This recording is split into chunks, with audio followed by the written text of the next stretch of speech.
എല്ലാവർക്കും നമസ്കാരം. വളരെയധികം ക്ഷീണിതയായിട്ട് വന്നിരിക്കുന്ന എന്നെയാണ് നിങ്ങൾക്ക് കാണാൻ പറ്റുക. മറ്റൊന്നുമല്ല, ഞാനിന്ന് എൻ്റെ സ്വന്തം ഗുരുവായൂരപ്പനെ കാണാൻ പോയിട്ടുണ്ടായിരുന്നു. പോയി ജസ്റ്റ് ഇപ്പോൾ വന്ന് കയറിയതേ ഉള്ളൂ. അപ്പോൾ പോയ വിശേഷങ്ങളും കാര്യങ്ങളൊക്കെ ഇടാൻ ഞാൻ ലേറ്റാവും. അതിനു മുമ്പായിട്ട് ഒരു കുഞ്ഞു വീഡിയോ ചെയ്ത് പോസ്റ്റ് ചെയ്യാമെന്ന് കരുതി. കാരണം എൻ്റെ അനിയത്തി ഇന്നാണ് MBBS പഠിക്കാൻ വേണ്ടിയിട്ട് പോകുന്നത്. ഇനിയിപ്പം ഇവിടുന്ന് അങ്ങോട്ട് അവളുടെ അടുത്തേക്ക് പോകണം. 10 മണിക്കാണ് അവൾ ഇറങ്ങുന്നത്.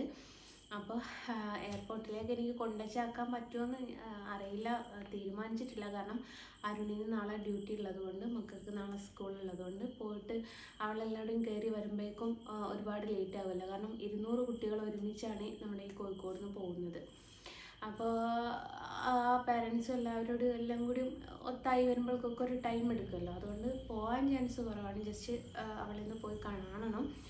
അപ്പം ഞാൻ ഇന്ന് പോയ വിശേഷങ്ങളും കാര്യങ്ങളൊക്കെ നിങ്ങളുടെ അടുത്ത് പങ്കുവെക്കാനും ചിലപ്പം നാളെ ആയിരിക്കും, അല്ലെങ്കിൽ മറ്റന്നാളായിരിക്കും, ചിലപ്പോൾ മേ ബി ഇന്ന് രാത്രി തന്നെ ആയിരിക്കും കേട്ടോ, പറയാൻ പറ്റില്ല. അതുകൊണ്ട് ആണ് ഞാൻ ഈ വീഡിയോ എടുത്ത് ചെയ്ത് പോസ്റ്റ് ചെയ്യാമെന്ന് വിചാരിച്ചത്. അപ്പോൾ എന്താണ് ഇന്നത്തെ വിശേഷം എന്ന് വെച്ചാൽ, ഇന്നത്തെ പോലെയും പോയിട്ട് തിരിച്ചു പോന്നു. കണ്ണനെ കണ്ടു, കുറേ കാര്യങ്ങൾ ചോദിച്ചു. മറുപടി എന്നത്തെ പോലെ മൗനം തന്നെ. ഞാൻ ഒരുപാട് കാര്യങ്ങൾ ചോദിക്കുന്നു, തിരിച്ചൊന്നുമില്ല, മൗനം. എന്തോ മൗനവൃതമായിരിക്കുമെന്ന് എനിക്ക് തോന്നുന്നു. ഇനി മേ ബി എന്നോട് തിരിച്ച് മറുപടി പറഞ്ഞിട്ട് എനിക്ക് മനസ്സിലാവാത്തതാണോ എന്നുള്ളതും എനിക്കറിയില്ല കേട്ടോ. അങ്ങനെ അവിടെ വെച്ച് എനിക്കൊരു ഇൻ്റർവ്യൂ ഉണ്ടായിരുന്നു, അതൊക്കെ കൊടുത്തു. എല്ലാ ഡീറ്റെയിലും ഞാൻ വീഡിയോ ആയിട്ട്, ഇൻ്റർവ്യൂവിൻ്റെ കാര്യങ്ങളൊന്നും എടുത്തിട്ടില്ല കേട്ടോ. അതിപ്പോൾ അരുണിൻ്റെ വണ്ടി എപ്പോൾ പോയാലും വർക്ക്ഷോപ്പിലേക്കാണ് പോവുക. അപ്പോൾ പിന്നെ അത് നമുക്കൊന്ന് എന്തെങ്കിലും ഒന്ന് പറഞ്ഞൊന്ന് റെഡിയാക്കിക്കണം കേട്ടോ. അത് നിങ്ങളും കൂടി ഒന്ന് വിചാരിച്ചാലേ നടക്കുള്ളൂ. അത് ഞാൻ ഒറ്റയ്ക്ക് വിചാരിച്ചാൽ ഒരുത്തി എനിക്ക് കമൻറ്റ് ഇട്ടിട്ട്, ഞാനത് ആ വീഡിയോയിലും പറഞ്ഞിട്ടുണ്ട്, ഇവളുടെ വർത്തമാനം കേട്ടാത്തൊന്നും KSRTC എൻ്റെ സ്വന്തമാണ്.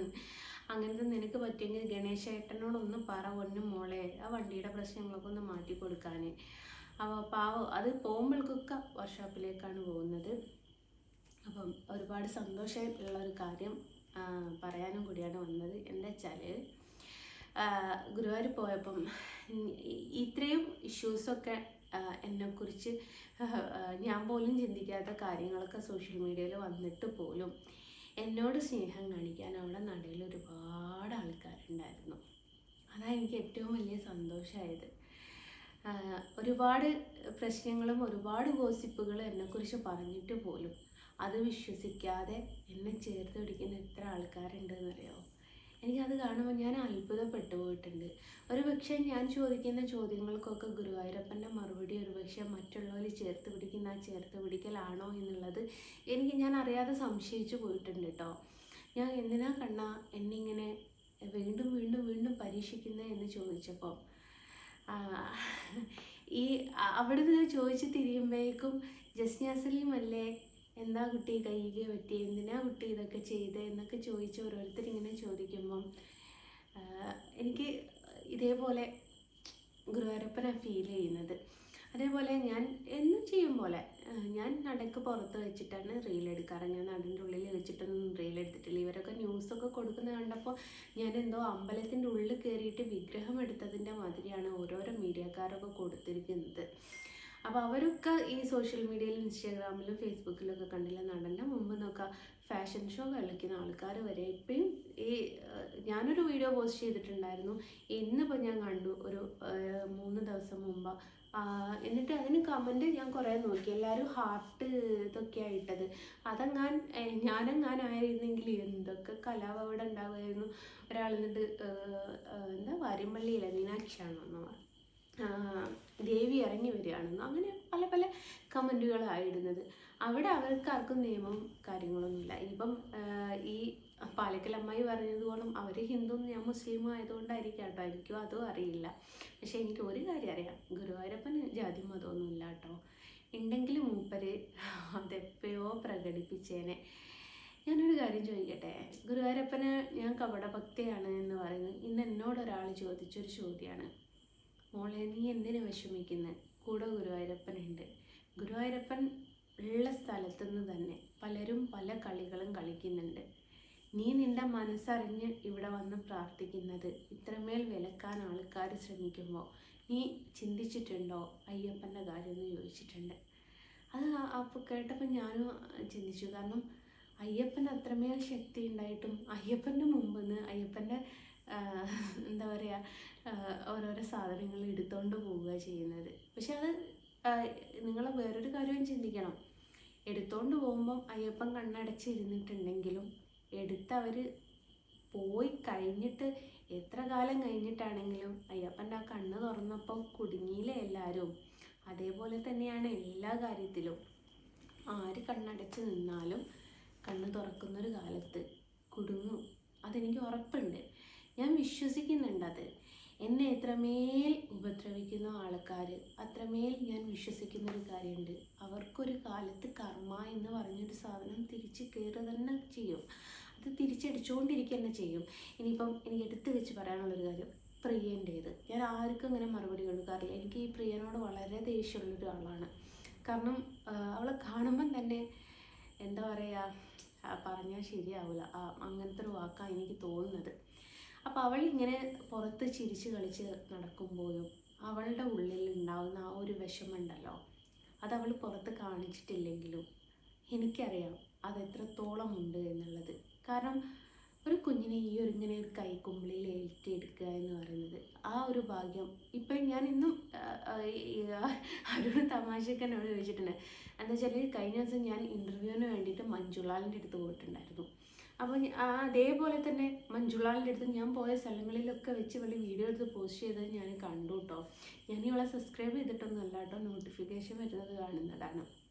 അപ്പോൾ ഇന്ന് അതേപോലെ ഞാൻ മഞ്ജുളാലിൻ്റെ അടുത്ത് പോയിട്ടുണ്ടായിരുന്നു. വീഡിയോ എടുക്കാനൊന്നല്ലായിരുന്നു കേട്ടോ. ഞാൻ ആ വീഡിയോയിൽ ഞാൻ കറക്റ്റ് പറഞ്ഞിട്ടുണ്ട്, എന്നാലും ജസ്റ്റ് നിങ്ങൾ ആ വീഡിയോ കാണുള്ളൂ ഉള്ളത് ഞാൻ പറയാം.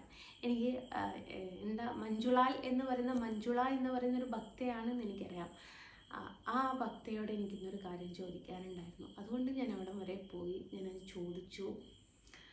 അപ്പം അതിനുള്ള ഉത്തരം ഭഗവാനോട് മഞ്ജുള ചോദിക്കുമായിരിക്കും, എനിക്ക് കിട്ടുമായിരിക്കും ഉത്തരം. പറയാം.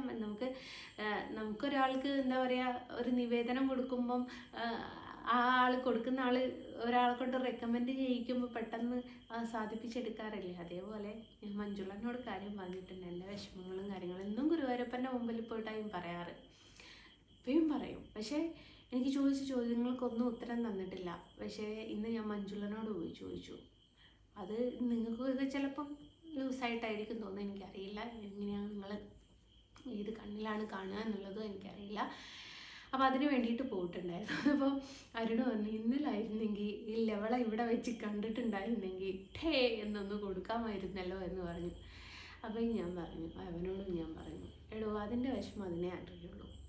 കാരണം എത്രമേൽ ആരെയൊക്കെ എന്തൊക്കെ പറഞ്ഞ് ഈ യൂട്യൂബിൽ നിന്ന് കിട്ടുന്ന നക്കാപ്പിച്ചയ്ക്ക് വേണ്ടിയിട്ടാണെങ്കിൽ പോലും ഓരോന്ന് വിളിച്ച് പറയുമ്പോൾ ഉള്ളിൻ്റെ അകത്ത് ആ കള്ളു കുടിച്ച് വരുന്ന ആ കെട്ടിയോ തള്ളുന്ന ആ വിഷമവും പോരാത്തതിന് ആ കുഞ്ഞില്ലാത്തതിൻ്റെ ഒരു വിഷമവും അത് പറഞ്ഞാൽ മനസ്സിലാവില്ല. അത് മനസ്സിലാവണമെന്നുണ്ടെങ്കിൽ ആ ഒരു സാഹചര്യത്തിൽ ഒരുപാട് ആൾക്കാർക്ക് കുഞ്ഞില്ലാത്ത ആൾക്കാരുണ്ട്.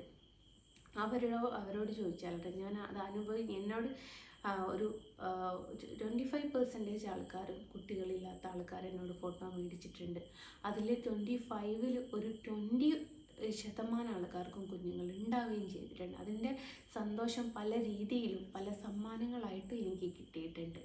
അത് എന്താ പറയുക, ഡയമണ്ടിൻ്റെ മാലയായിട്ട് വരെ എൻ്റെ കയ്യിലെത്തിയിട്ടുള്ള ഒരു സംഭവമായിരുന്നു. അതൊക്കെ മുമ്പത്തെ കുറേ നിങ്ങൾക്ക് റീലൊക്കെ എടുത്ത് നോക്കിയാൽ കാണാം. ഞാൻ കുറേ പോസ്റ്റ് ചെയ്തതും കാര്യങ്ങളൊക്കെ ഉണ്ട്. അപ്പോൾ അങ്ങനെ പല സംഭവങ്ങളുണ്ട്. അപ്പോൾ ആ ഒരു സ്ത്രീയെ പോലും ഞാൻ അവിടെ നിന്ന് ഓർത്തിട്ടുണ്ട് ഈ ഒരു കാര്യം പറഞ്ഞ സമയത്ത് കേട്ടോ. അപ്പോൾ അങ്ങനെയാണ് ഗുരുവായൂരത്തെ കുറേ വിശേഷങ്ങളുണ്ട്. ഒന്നുമില്ല, നമ്മൾ പോകുന്നത്. പിന്നെ എനിക്ക് തുളസി തരൂല എന്ന് പറഞ്ഞ് തുളസി, അത് പാട്ടെന്തായിരുന്നു മോനെ, തുളസിക്കതിർ ഉള്ളിയെടുത്ത് ശിവനേ, ആ ശിവനേ. ഇന്നും തുളസി കൊടുക്കാൻ പറ്റിയില്ല പ്രിയ, എന്താപ്പം ചെയ്യുക. ഭഗവാന്റെ നടയിൽ നിന്ന് തുളസി വാങ്ങിക്കൊടുക്കണമെന്നുണ്ടെങ്കിൽ ഒരു ചെറിയൊരു കെട്ടിന് 70 രൂപയോ. ഞാൻ ചിന്തിക്കുകയാണ്, ഞാൻ കൃഷ്ണനെ വരച്ചിട്ട് അധിക വില മേടിക്കുന്നതെന്ന് പറഞ്ഞുകൊണ്ട് നടക്കുന്ന കുറേ ആൾക്കാരുണ്ട്. ഇതിൻ്റെ എന്തൊക്കെയാണ് ഇതിനെനിക്ക് ചിലവ് വരുന്നതെന്ന് വരെ ഞാൻ പറയുന്നുണ്ട്. പക്ഷേ എന്നാൽ പോലും ഞാൻ അധികം പൈസ മേടിക്കുന്നതെന്ന് പറയുന്ന ആൾക്കാരുള്ളത്. അവരൊരു കെട്ട് തുളസി മേടിച്ച് നോക്കിയിട്ടുണ്ടോ എന്നുള്ളത് ഞാൻ അറിയില്ല. കഴിഞ്ഞ പ്രാവശ്യം ഞാൻ തുളസി മേടിച്ച് അരുണ 70 നിന്നപ്പോൾ വേണ്ടാന്ന് പറയാനുള്ള ഒരു മട്ടിലായാവും നിന്നത്. അപ്പോൾ ഇവിടെയൊക്കെയുള്ള തുളസിക്ക് ഞാൻ എന്തോരം പൈസ മേടിക്കേണ്ടിയിരുന്നു. ഏതായാലും നമ്മൾ മനുഷ്യരല്ല ഭഗവാനല്ലേ തോൽപ്പിക്കേണ്ടത്. അതിൻ്റെ അർത്ഥം എന്താണെന്നുള്ളത് ഞാൻ യഥാർത്ഥ വീഡിയോ പോസ്റ്റ് ചെയ്യുമ്പോൾ എല്ലാവർക്കും അത് മനസ്സിലായിക്കോളും. അപ്പോൾ അങ്ങനെയാണ് ഞാൻ ജസ്റ്റ് ഇപ്പോൾ വന്നതേ ഉള്ളൂ. ഇന്ന് മേലേക്ക് ഫ്രഷായിട്ട് നേരെ അനിയത്തിൻ്റെ അടുത്തേക്ക് പോകണം. ആ വീഡിയോസൊന്നും ഞാൻ പോസ്റ്റ് ചെയ്യില്ല, അറിയാമല്ലോ. ഈ പറഞ്ഞതോണം എൻ്റെ നേരെ അനിയത്തിയൊന്നും അല്ല കേട്ടോ. ഞാൻ അനിയത്തിയുടെ സ്ഥാനം കൊണ്ട് നടക്കുന്ന എൻ്റെ അനിയത്തി കുട്ടിയാണ്. അവൾ പോകുമ്പം കരയോന്ന് എനിക്കറിയില്ല. കരച്ചിൽ എനിക്ക് സങ്കടപ്പെടലുണ്ട്. കാരണം കുറച്ച് ഞങ്ങൾ കറങ്ങാനും കാര്യങ്ങളും